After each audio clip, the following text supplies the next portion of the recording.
आज हम कक्षा 10 हिंदी में संकलित वन पथ पर नामक पाठ जिसके रचयिता गोस्वामी तुलसीदास जी हैं, पहले पद्य का भावार्थ बताएंगे।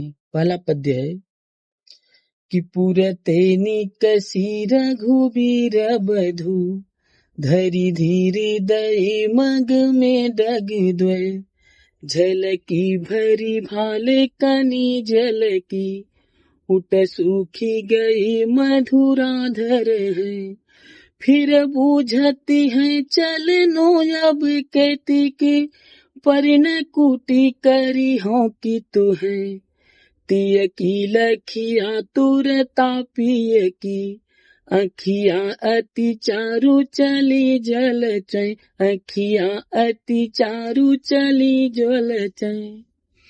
पुरते निकसी रघुबीर बधु। पुरते मतलब नगर से, निकसी मतलब निकली, रघुबीर बधु अर्थात सीता जी। पुरते निकसी रघुबीर बधु, पुर से कौन निकला? सीता जी। कि पुरते निकसी रघुबीर बधु करी धीर दई मग में डग दई। बहुत ही धीर के साथ, धीर मतलब धैर्य के साथ, धैर्य मतलब धर करके, धीर मतलब धैर्य, बहुत ही धैर्य के साथ मग में डग द्वय। मग मतलब रास्ते में, डग मतलब कदम, द्वय मतलब दो। सीता जी अयोध्या नगर से निकल करके बहुत ही धैर्य के साथ केवल 2 ही कदम चली थी। होता क्या है कि झलकी भरी भाल कनी झलकी, झलकी भरी भाल झलकने लगी। क्या झलकने लगी और कहां पे झलकने लगी? झलकी भरी भाल, भाल मतलब मस्तक पर, भर मतलब पूरे मस्तक पर। झलकी भरी भाल कनी जल की, कनी मतलब बूंदें, जल मतलब पसीने की। उनके पूरे मस्तक पर पसीने की बूंदें झलकने लगती हैं।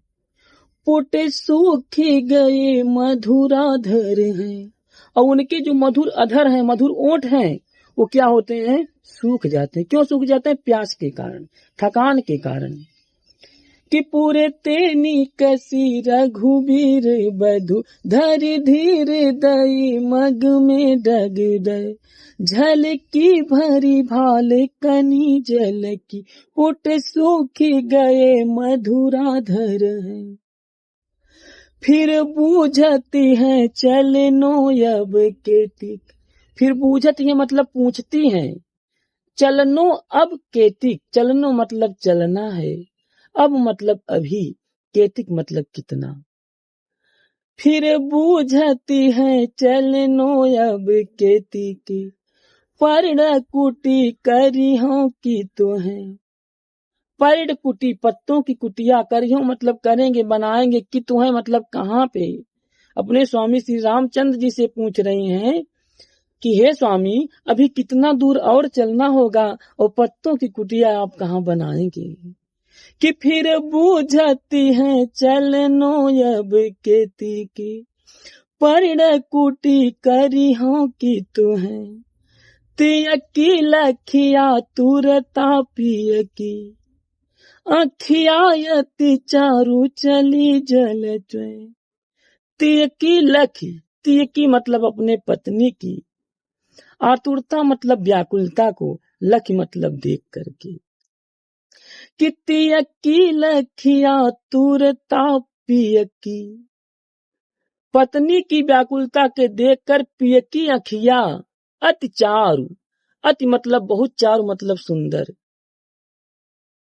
पत्नी सीता की व्याकुलता के देख करके पति भगवान राम के आंखों में आंसू आ जाते हैं। कैसे?